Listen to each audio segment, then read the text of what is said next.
Admit all. Okay. Hello, everyone. Waiting in lobby. I think I've admitted you all. Admitting. Okay, admitting now. Okay, everyone's coming in now. Welcome. Welcome. Okay, the recording has started. Hello. Welcome, everybody. If you just joined the meeting for our MA Acting for Screen. My name's Elaine Sedgwick and I'm in the student recruitment team here. I'm here with my colleague, Paul Edwards, is the programme leader for this Masters.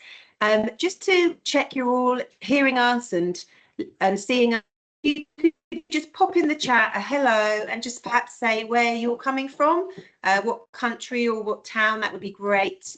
And then we just get a bit of a feel of where you're all from. That'd be brilliant. Thank you. We, of course, are both here in London. Not very exciting to me, but no one from London. Okay, hello, from London. Yeah, just drop a quick hello in Lebanon. Okay, that's a bit more exotic. Anyone else? Singapore. Wow. Okay, great. Okay, so anyone else? Lisbon, Portugal. Okay, wow. Exeter. So a real mix of people from all over the place. Yes, just pop a say hello. And I'm presuming then you can all hear well and everything like that. So just admitting a few more people, so we'll let them in. Oh, from Malta. I used to live in Malta. Hello. US. So we have more international participants than than from the UK, which is very exciting. So anyone else, if you're just joining us, we haven't started quite yet, but if you could just say a hello and just where you're from in the chat, that would be really helpful for us. Because we'll just give it's only 2 minutes past 1. We'll just give a couple more minutes for people to join us. Yes, okay. Really interesting how everybody hears about the course from Poland, from all these countries. And that would also be something another person from Malta. Wow. It would be really interesting to know how you are all hearing about this course, whether it's people you know that have done it before or you've heard about Central. That would be really useful to add that in at some point during the session. But welcome, everybody. So yeah, if you're still joining, just drop in the chat where you're from and say a hello. As the session goes on, sorry, dogs here. As the session goes, I'm recording the session, so I will send this out afterwards to everybody. And I will monitor the chat as we go along. So if as Paul talks, you have some questions and you want to pop them in the chat, that's fine. We can come to them at the end. And equally at the end, we'll post some links to admissions and things like that and any other key services that you might need to access. But for now, I'm going to hand over to Paul. Hi there. Hello, everyone. If you are able to, it's always lovely to see faces as I talk through the course, just to get a sort of a sense and also to have people to direct to. So if you are able to, please do feel free to enable your cams. The recording will focus almost entirely upon me as I'm speaking, but just sometimes it can be quite useful. I'll also try and leave some pauses for you to kind of ask any questions that are really pressing. And again, if you'd like to ask those using your mics, you're very welcome to test that out. But also, as I go through information, please do feel free to place it into the chat. So my name is Paul Edwards. I'm the programme leader for MA Acting for Screen. And it's a really exciting time to be talking about the course. We're currently going through a process of revalidation, which is where we review our course and the provision in line with industry developments and sort of moments of pedagogic kind of evolution, if you like. And what that basically means is that next year will be a refinement on what we're currently offering and doing, but something that's even more geared to meet the demands of the current industry. As a part of that, one of the things that I'm doing is liaising with the media team and also with external partners and potential partners to talk about the possibilities of virtual production. We already have a mocap studio here at Central, and also looking at using technology and equipment, which is more in line with the sort of work that independent filmmakers are using and also can go out and kind of attain. So the course itself is geared towards providing you with a grounding and an understanding of both the kind of practicalities and the theories related to the performance in general, so acting craft through movement, voice, text analysis and acting, but also looking specifically at its application for screen and digital contexts. So to do that, what we start with in the first term is a very kind of straightforward, if you like, approach to developing a shared foundational knowledge and understanding of practice and techniques. We recognize that people are coming to us at a master's level with a range of different experiences. So the idea is to get something which helps people with more experience extend that experience and find new approaches and new practices, whilst also making sure that we're open to people who are looking to switch career or switch moment and study or return to performance in a way with that specific screen focus. As a part of that, there are regular sort of training sessions that run across the first 2 terms, starting with acting classes, acting technique classes and specialist skills, movement, looking not only at the idea of movement for actors, but also specific practices that support finding a place of easement. So we do some Tai Chi, we look at some breath work, and then also we start straight away with voice and dialect. Those run through the first 2 terms, the first term being that foundation, the second term being about extending it and moving into more advanced application of those practices. And then alongside that in the first term, we tend to do a theoretical kind of process of looking and examining and analysing screen performances and digital performances critically, so that we're starting to develop a more holistic sense of what the actor needs to know to approach that work. That's coupled alongside some casting workshops and introductions to that process, as well as some sort of monologue projects, which really seek to kind of guide you in applying those skills initially in a solo performance context, but then as we move into the second term in a kind of group dynamic and performance context. Through the second term, we shift focus slightly and begin to prepare showreel scenes, which are self-selected and cast by the group, and then recorded and filmed with a professional crew to sort of find that sense of developing a professional portfolio, something that can be a calling card that you can represent yourself either through Spotlight or through sending to agents yourself. And we also seek to develop and refine things a little bit further by starting to prep for our film projects and our kind of other performance projects, which take place in the summer term. So really the way to kind of think of it is those first two terms are about building and training and establishing the ways in which we might apply the growing skills and understanding you have of screen and digital performance to specific contexts. The third term then shifts gears slightly, in which we now look to apply the skills you've acquired over those first 2 terms to a range of professionally kind of directed projects, if you like. So you're given the support and guidance of directors, practitioners, as well as working alongside writers and other filmmakers to really develop a suite of projects which, alongside your showreel scenes, give you that range of experience for you to reference and acknowledge and sort of share with the world, really. The projects tend to vary from time to time, but largely they will include a short film project with a sort of where you also have the opportunity to develop your skills as a crew member and a support member for other short films. A mocap project, which looks at working in small groups and actually getting familiar with the technology and the very different demands that technology offers us. And then we also use on-set work and genre work to really build and refine a clear sense of the range of applications. There are opportunities throughout the course to learn more about cinematography, to also learn about camera craft and how to use technology, whether digital or filmmaking, to create your own work. And that really culminates in our 4th term, which occurs over the summer, where you lead your own project applying those skills. It's also important to note that as well as the sort of practical project, which is self-led and self-directed, there is the opportunity, should you prefer it, to do a more formal academic dissertation or to do a portfolio reflection option.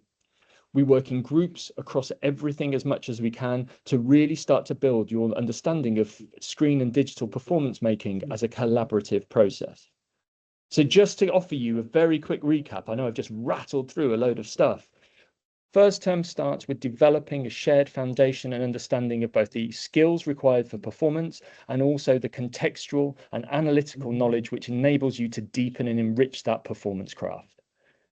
It also introduces ideas of casting, approaching, starting to think about how you might professionally align yourself, and really everything applies through to that point. In the second term, we take that further, more specific context, more applied context. And then in the third term, you then really go into performance mode, bring in the skills that you've gained and applying them in directed and professionally led projects, which are then assessed. The final act is this sense of you applying it to your own work, preparing you to go out both as performers ready to work, but also as creatives, filmmakers potentially, and people with a really strong knowledge base of digital performance craft. So that's the kind of general overview, if that makes sense. And at this point, I'd just love to pause and maybe take a couple of questions if there's anybody that's come up for them.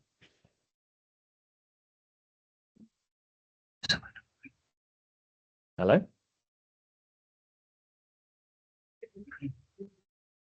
Yeah, I can hear you. Any questions from anybody?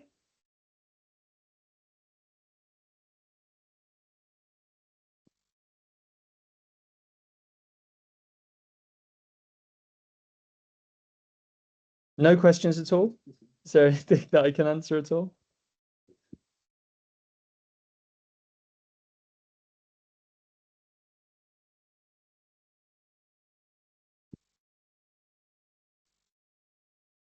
Okay. Here we go. How many people apply for the course each year?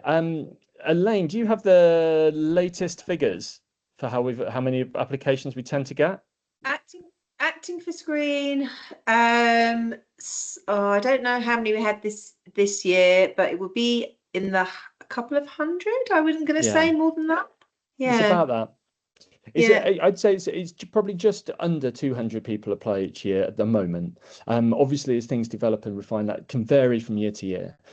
We take 24 students onto the course, and that's built around the pedagogic kind of principle of having teams of 6 to work on short films, which gives us enough, a strong enough cast and depth to achieve a range of different projects and opportunities, while also giving us the perfect number to have as an additional and growing crew to support each film project. In terms of, I've just seen another question pop up around age mattering. No, age isn't necessarily a consideration. The aim that we're always trying to do is to make sure that we're building a cohort that are reflective both of the world and the communities we work in, but also the nature of the industry. So the industry requires continually a range of different and diverse positionalities and personalities and presences to be effective to reflect the world. So that's really where we look at it. So there's no kind of particular consideration or age limit, if you like. Currently on the course, we have a couple of 40-year-olds in their late 40s, and we also have a couple of people who are straight out of university in their early 20s, and then a range of people between those ages. So it really is as broad a range as we can sort of manage. I'm just pulling up the chat so I can see. I've just seen a couple of questions, so bear with me.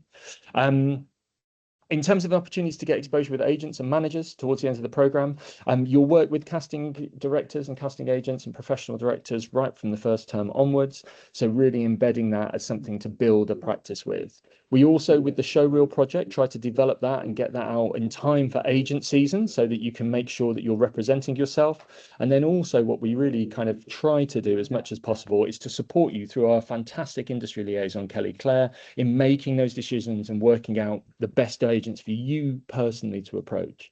It's important to stress that it's not something that we can entirely guarantee, because the nature of the industry is that what we can do is we can prepare you with a practice and a kind of professional approach towards developing your work and an understanding of the approaches required to get work. But ultimately, that final leap is always kind of slightly out of our hands as an institution, but you'll have full kind of opportunity to engage and work with a range of professionals that will help you to kind of feel more confident about that aspect of the program.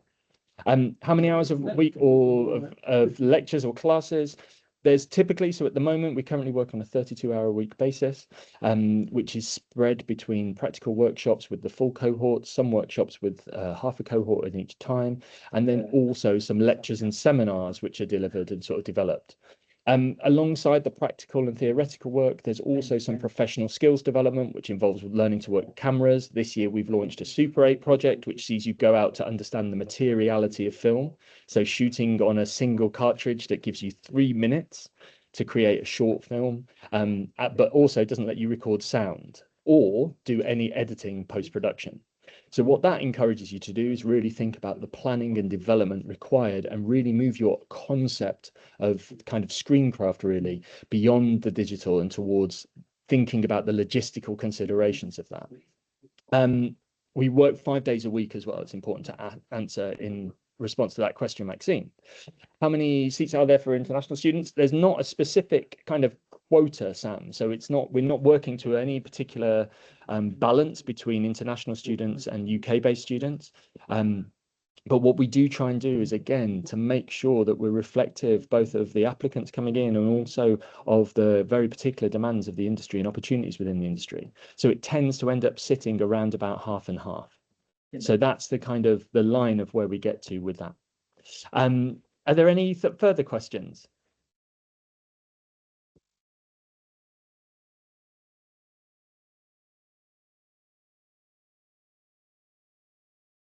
Just really pausing. So one of the things with giving online information is it's really easy for me to just rattle through all the different things that we cover and we do, but it's also really useful to make this more of a conversation so that you feel you can kind of get a clearer sense of how this relates to you, as well as the kind of general overall sense of it. I've just seen a question around scholarships. Yes, there are scholarship opportunities attached to the program, which are open across the courses. And there are very particular deadlines relating to the applications process for those scholarships. One of the things I'd really offer and advise is that if that is something that is a substantial consideration to you, is to make sure that you look to apply earlier and get your self-tape in before one of the early deadlines. We always look to fill the course around about May. So that's an important thing as well, because it is a significant undertaking and it's also a significant investment. I use investment because that implies that you're getting something from it, something really, really tangible. And that should not only be in terms of the development of your acting practice, but also in terms of your overall kind of creative approach and understanding of the medium. I'm just going to skip back slightly to find the next question. How is it for international students? Specification, the application audition process. Yes, Whitney, happy to.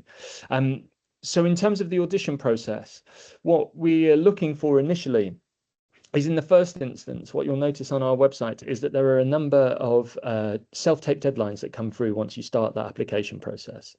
We ask you to send through a self-tape in the first instance. That's then reviewed by a panel of industry professionals who work and deliver on the course, and also by myself.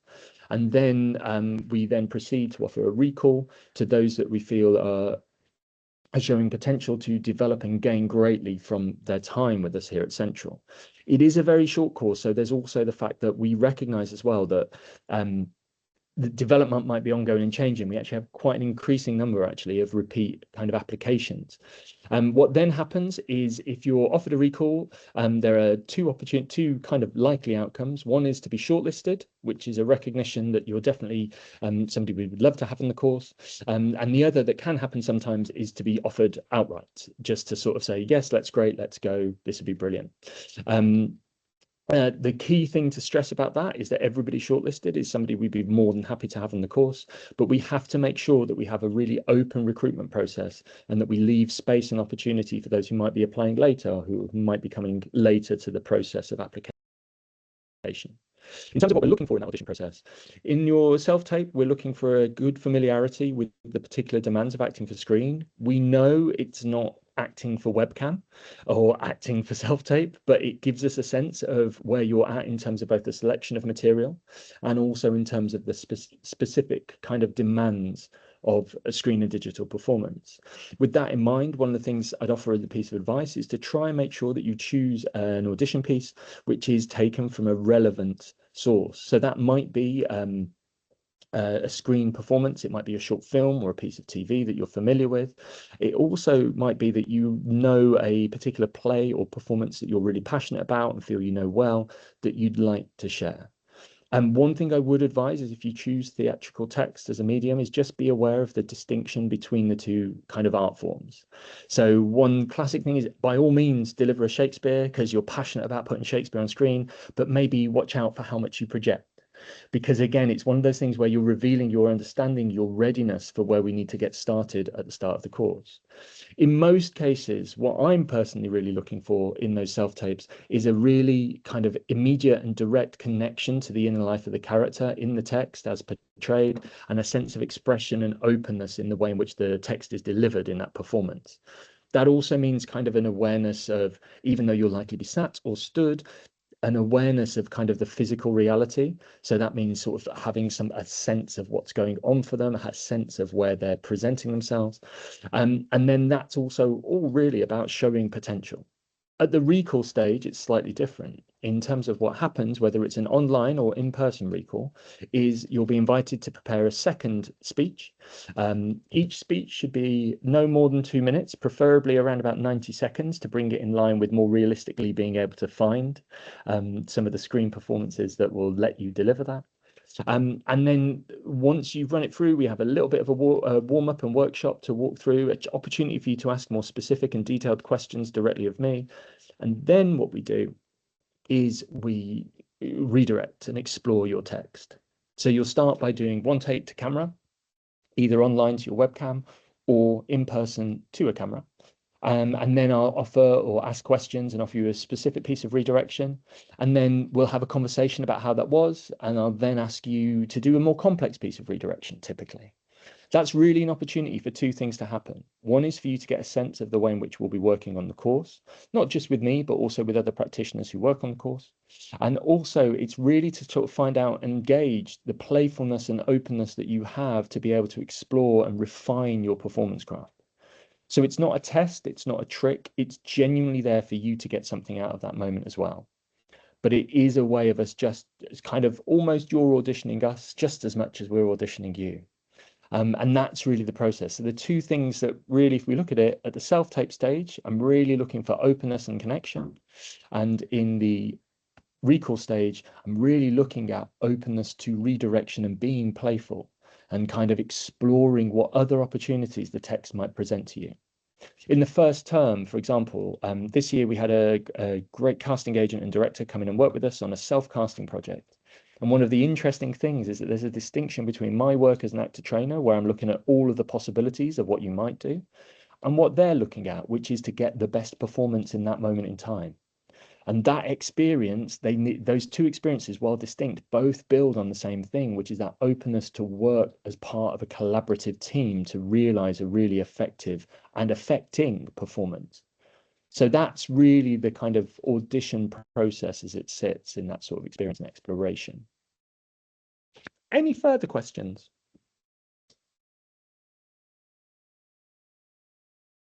So I'm just going to the chat to double check. Hello.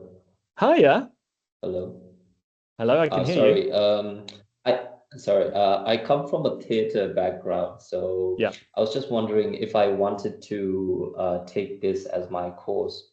So would it be challenging for me?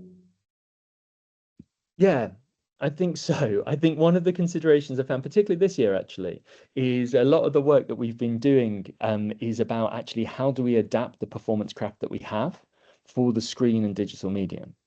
So one of the things and the challenge is actually to remove elements of theatricality without diminishing any of the natural craft or kind of experience that you have, and really starting to develop a sense of the specific application of it. One of the examples I often offer is that a lot of the time, both on stage and screen, it's really about letting yourself be seen. So it's about how do you actually let that in? And on screen, the camera has a very particular effect where the moment of performance isn't developed solely through a rehearsal process to then be presented to the audience and rediscovered each night. It's found in a very particular moment, which often can be quite a precise and kind of almost an exquisite high pressure environment. And so one of the challenges sometimes is to build that in around the fact that what we often have with the stage background is this real understanding of an expectation to be going in to then have the time to discover things collectively. On screen performance and also in digital performance, that tends to happen a lot more rapidly and sometimes without the same kind of principled guidance and direction that we might expect from a stage director. Often filmically, particularly, we're looking at how a performance fits into the overall mise-en-scène and how it reflects some of the visual imagery. It's also really worth remembering that film as a visual medium has particular sort of opportunities and possibilities which extend beyond the scope and reach of stage. So it's really about finding and building that confidence. And also largely one of the other things we often find, and are finding this term in particular, is that sense of trusting that sense of self and being confident and self-aware rather than self-conscious. because the nature of it from any acting course is that you'll do a lot of self-tapes, you'll put yourself into a lot of situations, but our specific application is toward these new digital technologies into a very exciting future. One of the conversations I had, I hope that answers your question, Dorji. One of the really exciting conversations I was having last week with somebody from Moses, who did the kind of virtual production on Gravity, Alfonso Cuarón's Gravity, was that they now have technology which enables a virtual production environment to track the camera perfectly every time. So you have a sense of parallax and a sense of movement as you move through. And later in his presentation, he started to talk about the fact that they now have technology which enables us to do mocap incredibly quickly and without any suit or any dots. The camera can understand and can apply itself to even catch fingers without any real prior kind of like need. What this opens up is the idea that you can cue things through gesture. And the conversation we then had was, obviously there is a very straightforward presentation of that in a kind of a TV show or a presenting gig. So if you're presenting sports, you can wave your hand and the logo of the two teams competing comes up. The conversation we started to have was, well, how might we start to think about live digital performance through that medium? What does it add? And there's also all sorts of other technologies about how we might use locations more effectively, how we might build that. And we're constantly looking and reaching out to different partners to develop that kind of work and that aspect of our work. Ada, I've just seen your hand go up. I hope I pronounced your name right. That's hello. I don't know if you can hear me. Yes, can hear you. Thank you. Okay, hello. Just I think two questions if I can word these correctly. And I apologize if these are stupid questions. I've never applied for a master's. I don't know anybody who's applied for a master's. So in terms of the application, firstly, do we have to do a personal statement? Is that part of the... There's guidelines on the application process that come up. One thing I'd always offer is that the personal statement should always be tailored to bring and present you. And I'm always really keen that those personal statements present you rather than the you that you think we'd like to read about, if that makes sense. Yeah. So there's absolutely no such thing as a stupid question. And also in terms of applying for masters, a number of our students are the first people in their families or in their communities or their friendship groups to apply for a master's. It is a rigorous qualification as well. There's considerable kind of academic work to go alongside it. But the aim of that is not to create a barrier, but rather to create an opportunity. So to really find that way of deepening your understanding and knowledge of the medium, and also through that, applying that to your performance work. So it's not added on as an academic component for its own sake. It's a fundamental part of the training and practice. And one way of thinking of that is that academically, when you write an essay or do a presentation, which are both things that you need to do at different points in the course, you have to do your research and you have to create a compelling argument that the reader or the viewer believes and can understand and can either agree or disagree with you, but will take it and see the work you've done. If we then think about performance craft, that's literally the same thing that you're doing, but just with a different application. You do your research into the character, into the time, into the context. You learn the process by which you start to apply that, and then you deliver a compelling character which is believable and agreed with or disagreed with by the viewer. So there's really a really thorough connection through into that that's open for it. One of the interesting things with this year's cohort has been how many of them have been surprised that one of their favorite sessions happens to be the screen analysis work that we do. Not because the other sessions aren't working for them, but because it's adding depth to their understanding and also supporting them in understanding how they might approach an audition meeting or how they might approach meeting directors and understanding and being able to talk about the work in a compelling way. You had a second question, Ada. Yes, thank you so much. My second question, again about applications. I'm hoping to apply for this course, but also for the contemporary course. So I was wondering, do I have to prepare, first of all, 2 different personal statements? Secondly, audition materials, like, am I allowed to use what I use in contemporary for this or not? That was my second question. Thank you. That does make sense. My recommendation would be, yes, absolutely. Your personal statement could be the same because you'll likely be sort of suggesting the same things. I would really strongly recommend, Elaine may correct me on that, but I would also really recommend that you make sure to acknowledge the course that you're applying to. it's really easy when we're doing this to kind of put out a blanket statement and not then double check. And that's one of the things that can raise a question mark, because it's just that sense of care and preparation, which then itself is reflected in how you might approach character work or scene analysis or text analysis. So think about how you might tailor both things to the specific demands of the course and the output medium of the course. So, for example, with contemporary, the work that you'll be doing will be working with fresh writing, so you wouldn't necessarily seek to use a Shakespeare or a kind of ancient Greek tragedy or a sort of a pre-1900 play for a course looking at contemporary work.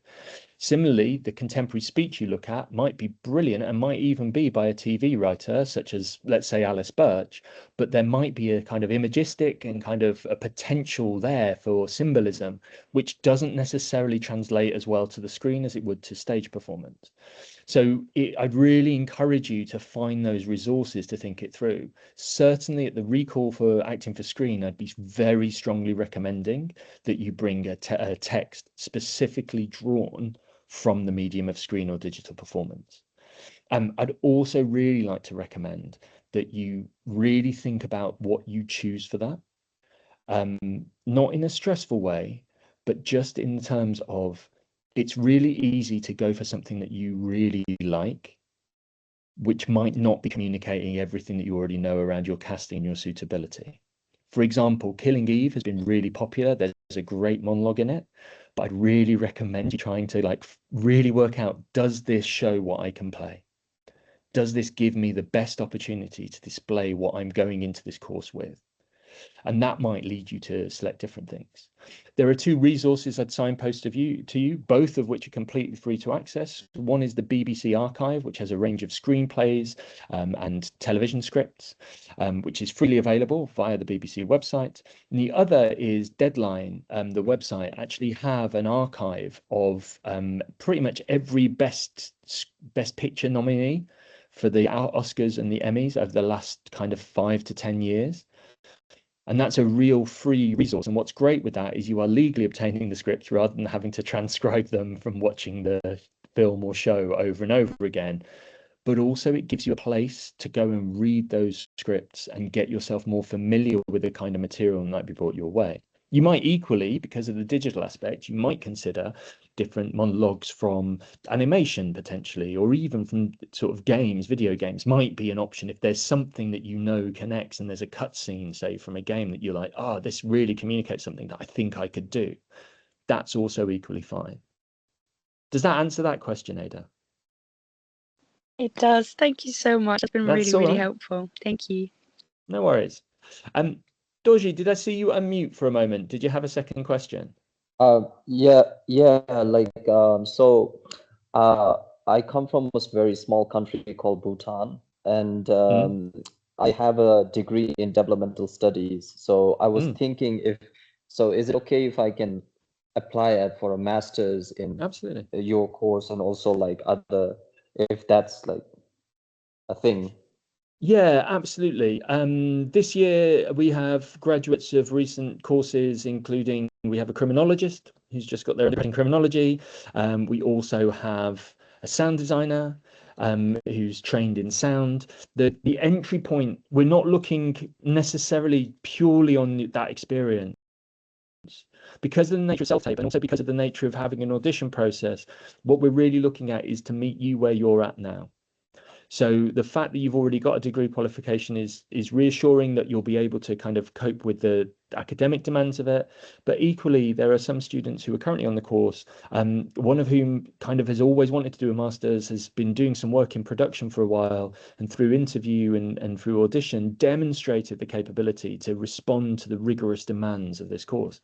A lot of their previous experience prior to doing some work on film sets was in the family restaurant business. But their love of film and their kind of desire to do it is what really connected, and that's what brought it through. And again, that's finding that opportunity, which screen can do really, really well because it's so open to kind of interpretation. And also it's such an open source. So what our training has to do in a lot of ways is compete with some of the street casting elements that are increasingly becoming a thing.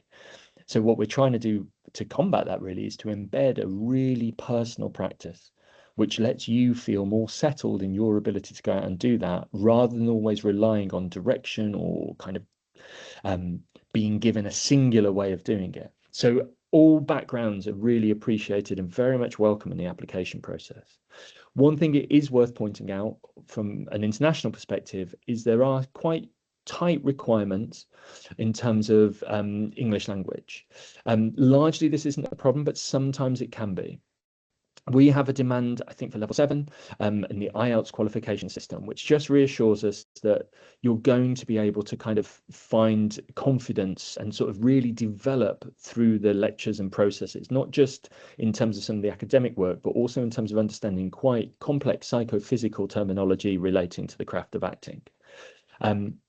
It's also worth noting that there is a very particular level and boundary which is not ours that's set, which prevents us necessarily from really considering or accepting somebody, which is related to the visa requirements for the UK. I believe that's level 5. So there's different conversations to be had, and certainly we'd always look to work with people, but just that's the biggest piece of advice I'd give. And again, a lot of that comes from being in early and prepared, so you are ready for the transformation that can kind of take place through the course, but also ready for any potential kind of obstacles or bits of work and admin that you need to do. I hope that's helpful and answers that, Dorji.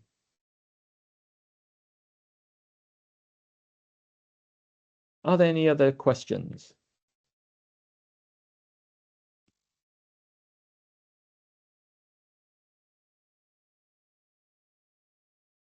I'm doing a thing now where I just slightly pause for longer than I normally would, just in case somebody's about to ask a question.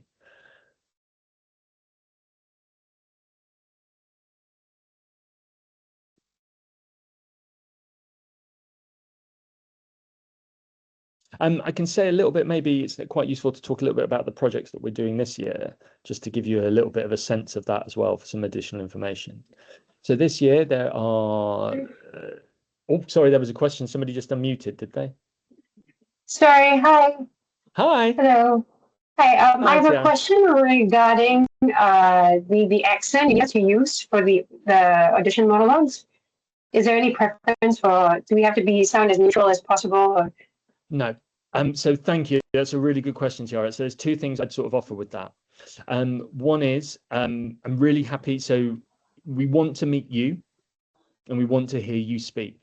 There is work that we do around dialect and voice, but that's much more about supporting the development of that practice for you. Some students want to develop a more neutral or standard English type tone or a standard American.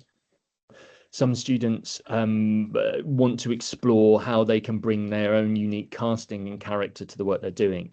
That's very much guided and selected from you. We will give you the tools to enable you to do that. Therefore, when it comes to how you deliver that speech, for us, it's about what you feel comfortable to deliver and express yourself in. So there's no kind of criteria around accenting or clarity. There is a need to kind of develop and kind of I am just pausing for a minute on here just to think it through. There's also scope within that as well, as we recognize that screen and digital performance is an international medium. So should you choose to select something from a film that you're familiar with, that you know very well, the only thing I'd always invite, I'm always really happy to see somebody perform in their own language, but equally as well, it's really useful if you feel able to translate that and perform that, so that I can also follow some of that sort of journey and process with it.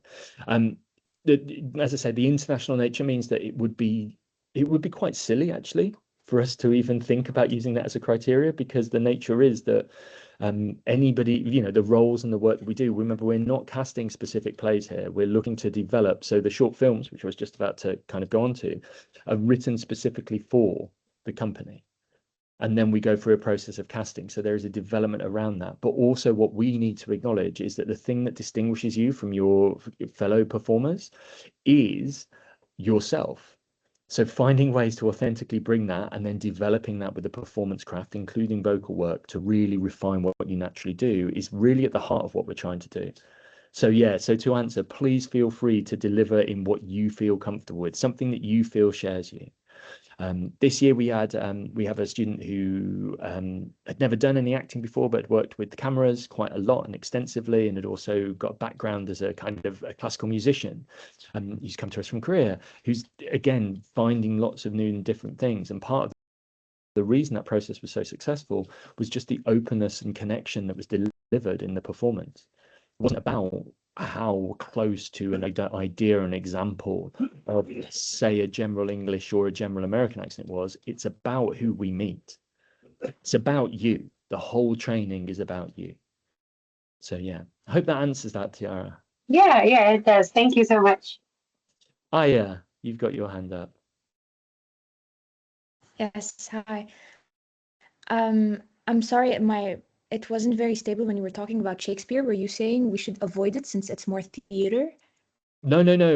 What I'm saying is that I'm really here for that kind of passion to deliver Shakespeare on screen, and there's always been a history of that. My only observation is do take care that you're performing it in a way that suits the medium. Does that make sense? I mean, it's also, there is an opportunity with the speech you choose that demonstrates your kind of understanding and knowledge of the genre and the form. So there's always that piece of evidence. But again, if the screen performance is there, if the possibilities and connections are there, then it's always going to be under consideration. But just again, so don't feel you need to rule anything out, but do think about how you tailor the material you choose to demonstrate and deliver the thing that you want to develop. We don't have a specific section where we look at Shakespeare, for example, but we do have elements where you will explore other texts, or you will bring ideas and you will work on characters, but that becomes a very particular thing. So it's kind of one of those things that if that's absolutely what you want to do for an audition and you're really passionate about it, then that's your choice. But I would probably still slightly recommend maybe finding something from a text that is, that is kind of more set and established and suitable to screen. Thanks for that, Elaine. We've got another question, I think. Thank you, Aya, for that question. We had another question that I'm just going to call up,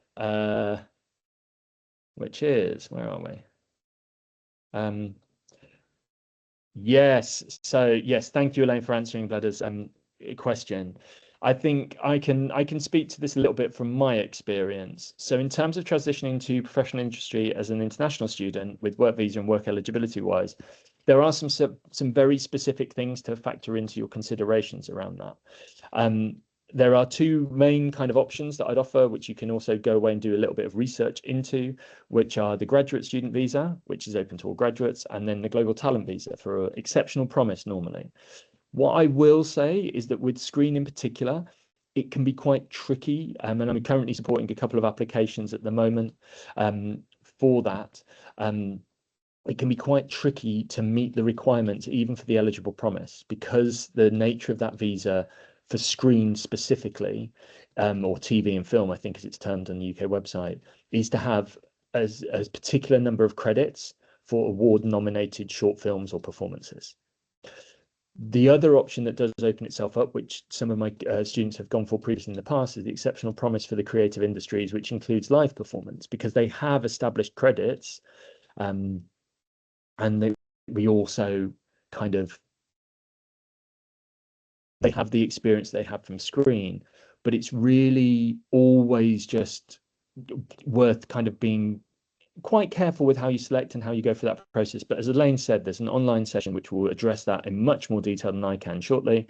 And also it's something that we can find time to develop should you be successful into the course. The graduate student visa grants you the eligibility to obviously to work and to kind of find things once you've graduated your course.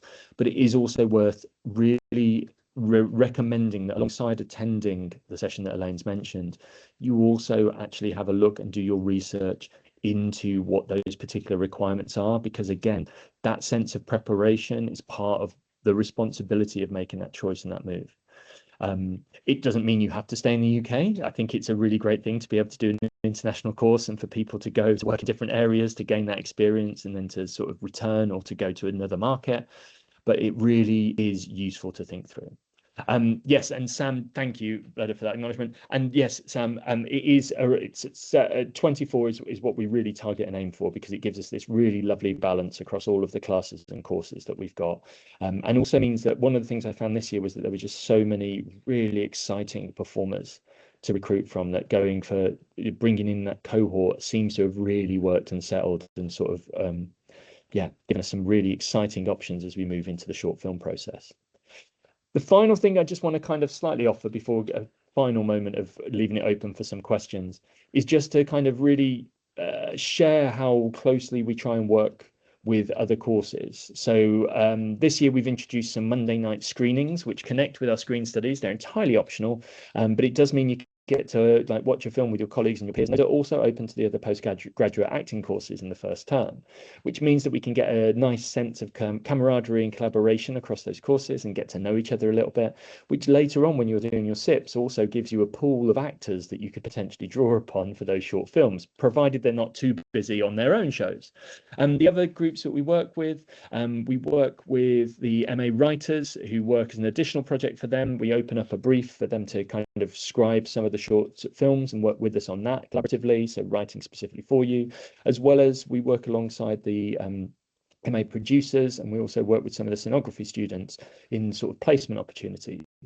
You'll also work with pedagogy students, so on MA Voice, on MA Actor Training and Coaching, and MA Movement, who really come in to kind of support and offer the chance for you as an actor and potentially filmmaker to develop a range of contacts, which means that as you graduate, you're both graduating with the 23 other members of your cohort, but also with the entirety of Central's postgraduate talk community.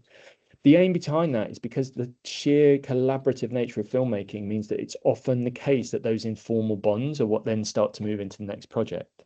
So we've seen in the past, graduates from the course have gone on to work with a movement director working on intimacy for a film that was written by one of the MA writers, that was maybe directed by one of the MA movement and directing students and produced by one of those students. In fact, there's recently, last year, there was a film that was made exactly in that way. About the experience of immigrancy in London. And that can informally happen, and that's great. But what we really want to try and do is provide as many opportunities for those connections, so you feel part of the wider community here at Central as well. So that's just another thing to clarify. Are there any further questions? I'm then going to slightly ask Elaine if it might be a useful time for a pause. Aha. How do you help with finding accommodation? Elaine, I think that's more one for you. That question, yeah. So the students at Central, we don't have, as you may well know, we don't have on-campus accommodation, but we are part of the University of London, and we receive an allocation of halls from them each year, which are Central London, not too far away, a few tube stops away. And we also have some private halls where we have an arrangement with, some in West Hampstead and some in Wembley, both areas that are quite close to Central, easily commutable. And then the third option is a house share, and we do help facilitate our students, because that's the option that most of our students choose, and probably the cheapest option would be to share with other Central students. Could be postgraduates, could actually be undergraduates as well. And our student services team here at Central would help you do that. So we have a kind of intro day where we get you to meet other students who are also looking for accommodation. We bring in landlords and people with accommodation, and help you kind of make some mates and find somewhere to stay. I know with the postgraduates, the halls are quite a lot more attractive, because it's just a one-year contract and you're only here for a year. So especially with international students, I know quite a lot of them do opt for the private halls, for example, which are quite close by. So there are different things. If you put an application in, we will invite you to more online sessions, but for all about accommodation. So we run those quite regularly from the start of the new year. So we will inform you about those. So I would really suggest coming along, because our student services team are really great at kind of connecting and keeping everyone up to date about accommodation. I haven't had any of those set up just yet, but as soon as we do, we will keep an eye on the website. We will be posting those very shortly. Great, thanks, Elaine. I'm always really conscious of this, and it's also one of those very strange things of just kind of like hearing my own voice an awful lot. So we'll be doing another one of these, I think, won't we, Elaine, at some point? So if there are further questions, that's sort of there. The biggest invitation offer is just to see it as an opportunity, and what's great about doing the self-tape process and also the recall process for us is it reflects the industry. So really do see that as an opportunity to kind of apply some of the things you're thinking of doing, or you may already be doing.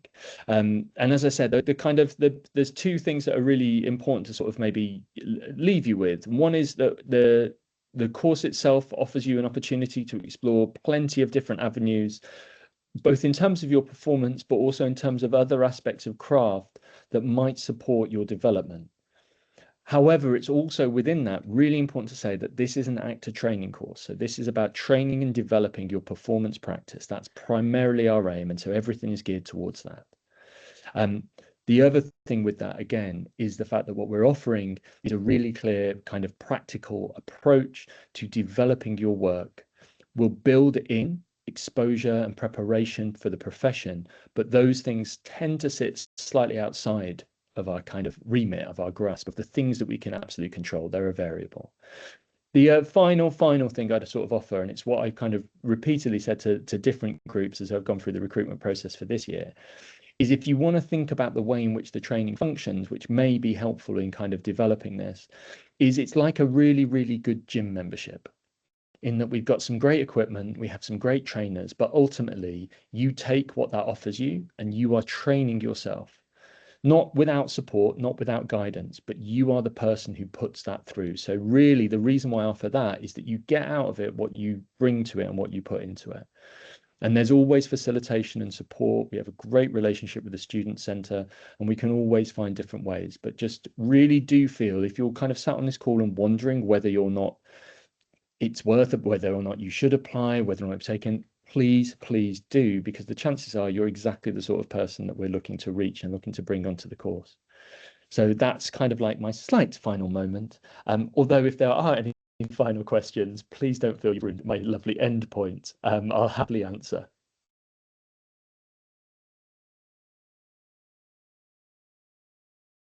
I think that might be us done then. Thank you all so much for listening. I'm sorry, I've just droned on for like 50 minutes. Oh, is that I think somebody there's unmuting? one more question, Paul, yeah. Yeah, Georgie. I'm sorry for. That's all right. Sorry. Okay. So I already applied for fine arts in theater. So is it okay if I this sounds more interesting and somehow is it okay if I cancel that? Somehow apply here. I'm not 100% clear on that. So is that a different institution? No. It's from the Royal University. It's from the university itself. School of Speech and Drama. Right. But it's just a different course. Yeah, I mean, I'd sort of say that it's possible, and Elaine, again, please do correct me, it's possible to have more than one application in for the courses. So I'd probably recommend doing that. Because you might as well, if you've already done the other one, I would suggest putting one in for this. You know, when if you've got lucky enough to get 2 offers, then you can make the decision. Perhaps that's be the deciding factor. That's absolutely. And also the other thing is it's not something that sounds lovely. While as I said that we're looking for that very specific application of knowledge or kind of like preparation to demonstrate the course, that's more than possible to do more than one. Applying for more than one course will not disadvantage you in any way. But yeah, just those responses. Thank you. That no problem. Thank you so much. Lovely. Okay. Like I said at the beginning, I will have recorded the session and I'm happy to send that to you all. But if you've got any other questions that follow up, I'll just drop my email here as well. We're all at the same ending on our emails, so Paul will be the same. So please don't hold back. Ask us a question, and also our admissions team are always on hand as well, and they are this email. So if you've got questions about your actual application and you're not quite sure about what filling any of it in, please email them. They usually call people anyway regularly who are filling in applications if you've paused or you don't know, like you're not sure what to do. So they are very responsive. Otherwise, thank you everyone for joining us. Brilliant. Thank you all so much. Thanks, Elaine. Bye-bye. Thank you so much, sir, ma'am. No problem. Thank you.